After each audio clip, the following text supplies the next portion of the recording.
Bonjour tout le monde, c'est Margot, j'espère que vous allez bien, perso moi ça va. Du coup aujourd'hui on se retrouve pour un nouvel épisode et aujourd'hui je suis de retour pour vous parler du drama The Legend of Roi, un drama chinois de 40 épisodes qui date de 2023 et qui est disponible sur Viki, iQIYI et WeTV. Il me semble qu'il est aussi disponible sur YouTube. Avant de commencer, si tu apprécies le podcast, n'oublie pas de t'abonner sur ta plateforme d'écoute préférée.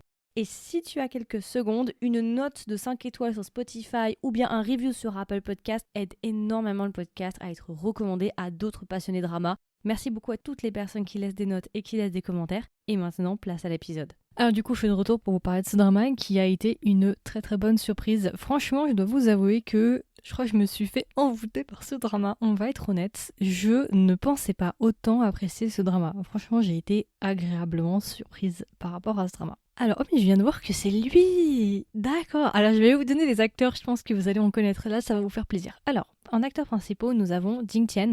Jing Tian, elle, je ne la connaissais pas, ou en tout cas comme ça, elle me disait rien. Alors, elle a fait dans City of Streamer. Ah, c'est elle. Elle a fait dans Rattan. Rattan. D'accord. Je me disais bien, je l'avais vue quelque part. C'est bien ce qui me semblait. D'accord, ok. Donc nous avons Jing Tian. Ensuite, en acteur principal masculin, nous avons Fang Xiaofang. Fang Xiaofang, je le connais de loin, mais j'ai pas vraiment de drama. Alors, Liberation of Shanghai, Shining Just for You, Life is a Long Quiet River. Ça me dit quelque chose par contre. Et il a fait plein d'autres dramas. Journey to the West en 2011, d'accord, ok.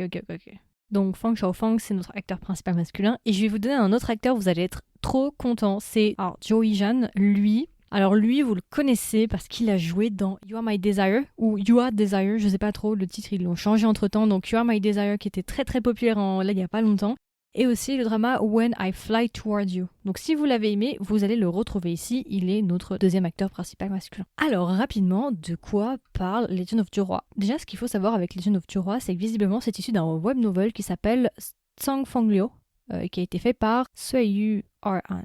Ok, Tsang Fanglio. C'est le nom du web novel, d'accord. Alors du coup rapidement, de quoi parle Legend of Roi? Legend of Roi en fait c'est un drama historique qui parle de notre personnage qui s'appelle Mu Roi. Mu Roi c'est une jeune femme qui est issue d'une famille assez aisée, une famille de marchands extrêmement riches. Et en gros on nous explique au début du drama que son père en fait a énormément de maîtresses. Du coup de facto il a énormément d'enfants. Et justement Roi est une de ses filles, sauf que son père on nous explique que il connaît à peine son existence. En fait il a plein d'enfants mais il les connaît pas vraiment. Roi en fait au début du drama elle est censée être mariée entre guillemets de force à une personne influente dans leur région. Sauf que Roi, elle ne veut absolument pas se marier. Au contraire, elle aspire plutôt à être une fonctionnaire. On va dire ça comme ça parce que j'ai pas le mot exact pour l'époque, mais vous voyez sans doute à quoi je fais allusion. On appelle ça scolar, érudite, je pense qu'on peut dire ça comme ça. En Chine, c'était une classe de la société généralement réservée aux hommes. Et elle, du coup, c'est une femme, mais on nous explique que pour certaines raisons, en fait, elle a changé son identité pour se faire passer pour un homme et c'est une des rares femmes, justement, à avoir ce rare statut d'érudite. Elle veut travailler au palais pour l'empereur, elle veut avoir un statut assez élevé et donc être une sorte de fonctionnaire, si on peut dire ça avec un terme contemporain, même si c'est pas tout à fait juste. Et du coup, au début du drama, elle va s'enfuir de sa maison avec sa servante pour aller dans une autre ville très éloignée de sa ville natale. Et elle va y rencontrer le chemin de Liu Yan. Liu Yan, lui, c'est le frère de l'empereur et c'est un militaire extrêmement haut gradé. C'est le militaire le plus haut gradé de tout le pays. Voilà, c'est le frère de l'empereur et c'est aussi le gardien de l'Ouest. Parce que vous savez, à l'Ouest, il y a souvent des histoires avec l'Ouest parce que justement, il y avait les frontières à l'Ouest, justement pour garder les frontières, pour éviter que les méchants étrangers rentrent en Chine. Voilà. Vous voyez, vous avez sans doute déjà entendu ça dans plusieurs dramas. Et on nous explique que Mojo Roi, en plus d'être une érudite et de vouloir être fonctionnaire, elle a aussi beaucoup de connaissances dans tout ce qui est médecine. Au début du drama, Mojo Roi, elle va sauver Liu Yan pour certaines raisons, je vais pas vous expliquer. Elle va lui sauver la vie. Liu Yan, il va s'intéresser à elle.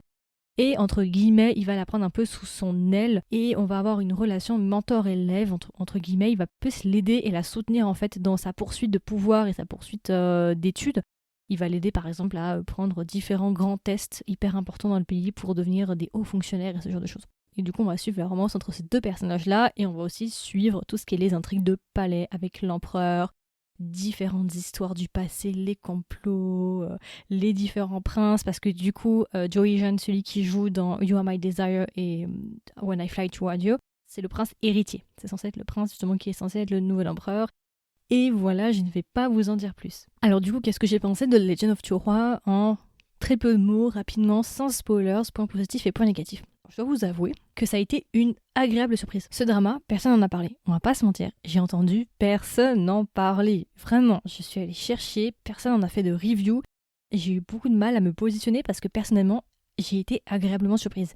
Je ne sais pas exactement pourquoi, mais je l'ai beaucoup apprécié.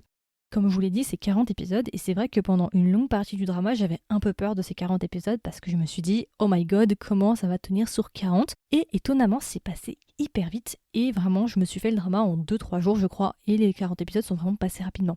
Franchement, je ne saurais pas expliquer parce que ce n'est pas un drama parfait, d'accord? Il y a vraiment beaucoup de défauts, il y a des moments où tu te dis « Bon, au niveau des effets, de combat, ou ce genre de choses, tu te dis, bon, c'est vraiment les anciens Wuxia un peu.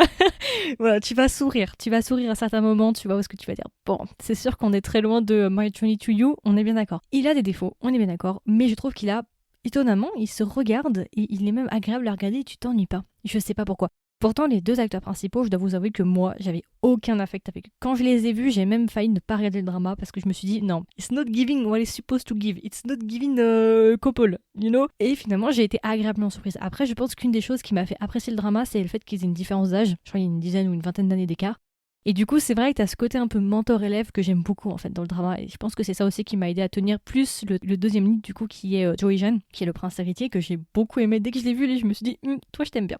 Et il y a un autre acteur aussi qui avait joué dans A Dream of Splendor. Et d'ailleurs, ça m'a beaucoup surprise de le revoir dans A Dream of Splendor. C'est Shan Jing-hong. Ouais, vous allez le voir aussi celui-là. C'est un autre scholar, c'est un autre érudit.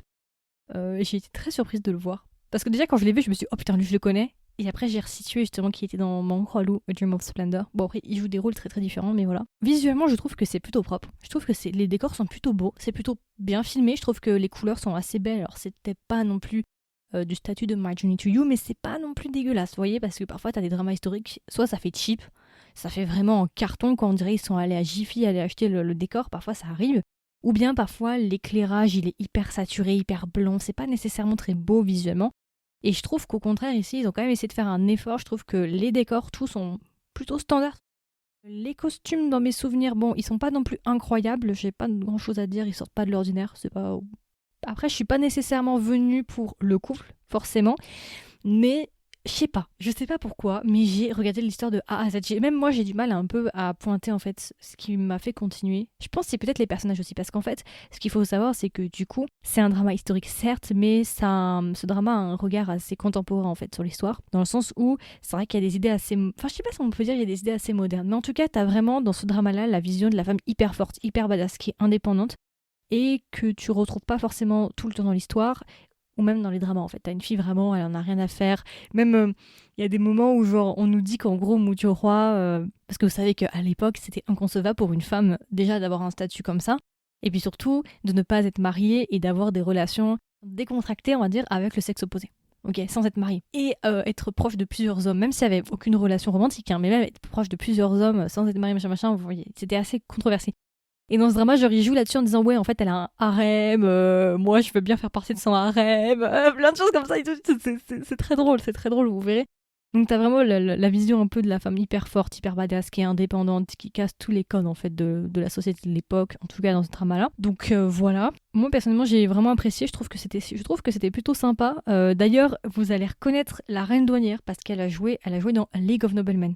Parce que dès que je l'ai vue, je me suis dit, toi, et elle jouait aussi la reine dans A League of Noblemen, qui est sortie en début 2023. Ouais, tout de suite, quand je l'ai vue, je l'ai reconnue, je me suis dit, oh, toi, je te connais. Je sens déjà où ça va aller. Ah, et aussi, ce que je trouve intéressant, c'est que tu vas avoir un énorme plot twist, genre à la moitié, que tu vois pas venir. Mais alors là, j'en suis sûre. Je l'ai eu la pensée à un moment donné, mais je me suis dit, non, mais vous verrez. Mais vous attendez pas au plot twist à la moitié du drama. Et ça, je trouve, c'était assez habile, vous voyez. 40 épisodes sont passés assez vite, et voilà, j'ai juste quelques points négatifs peut-être.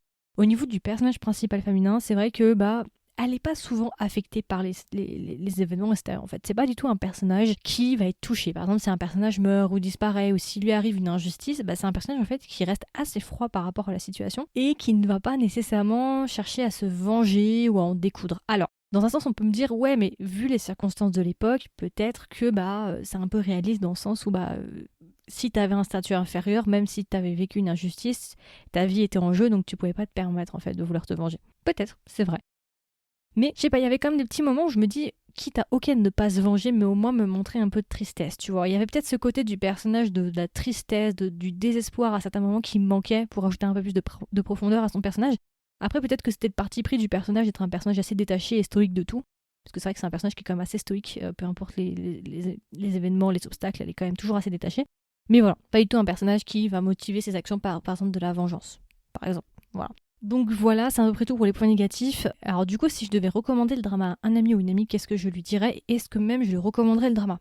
Alors, ce n'est pas le drama historique de l'année, il ne fait pas partie des meilleurs dramas historiques qu'on peut trouver, ça c'est vrai, mais ça reste quand même un drama historique bon, dans la moyenne, qui se regarde, et si vous venez me voir et vous me dites « je compte regarder ce drama, qu'est-ce que tu me recommandes, je le regarde ou je le regarde pas ?» Moi, je vais vous le recommander. C'est pas forcément le premier drama que je vais vous recommander de suite, mais si vous me demandez mon avis sur ce drama, clairement, je vais vous dire bah oui, pourquoi pas le tester. Effectivement, c'est pas un drama que je vous déconseille, par exemple. Franchement, c'est un drama que j'ai plutôt apprécié. J'ai passé un très très bon moment. Ouais, franchement, agréable surprise. Franchement, c'était pas le drama sur lequel je pariais. Et d'ailleurs, je trouve cette année, en 2023, il y a énormément de dramas qui passent sous les radars, mais qui sont vraiment bons. J'en ai plein là. Cette année, il y en a vraiment beaucoup où t'en entends pas parler. Il y a zéro pub, mais pourtant, ce sont des très très bons dramas. Je trouve personnellement que Legend of Roi, c'est un bon drama historique pour débuter les dramas historiques. Dans le sens où, quand on commence, c'est vrai qu'on n'a peut-être pas tous les codes, on n'a peut-être pas toutes les notions. Et comme c'est un drama Legend of Roi qui n'est pas très lourd au niveau justement du script, il n'y a pas énormément d'intrigues ou ce genre de choses. Ce sont des intrigues assez simples. Donc je trouve que c'est assez simple pour une personne débutant dans les dramas historiques de suivre cette histoire sans être tout de suite submergé d'informations, contrairement par exemple à My Journey to You qui est un wuxia, où là c'est vrai que c'est un niveau un peu supérieur pour débuter. Donc je pense que pour un débutant qui cherche un drama historique pas prise de tête pour juste se mettre dans le bain au début, ça risque d'être sympa. Après, je pense pas que vous allez avoir des gros crushs sur les personnages principaux. Le couple, par exemple, n'a pas une alchimie de malade non plus. Voilà, c'est pas le plus beau couple qu'on a vu, mais je pense que pour un drama d'entrée, un drama de début, je pense que ça peut être une bonne introduction. Après, il y a de fortes chances peut-être pour que certains abandonnent en me disant non, ça passe pas avec le couple, voilà. Et franchement, je comprendrais, parce que même moi, le couple, j'étais pas spécialement fan, mais je sais pas pourquoi j'y ai quand même continué. Bon, parce que j'aime bien le second lead aussi, c'est pour ça. Et c'est vrai que personne n'en parle, j'ai pas eu d'avis de qui que ce soit, mais vraiment de qui que ce soit.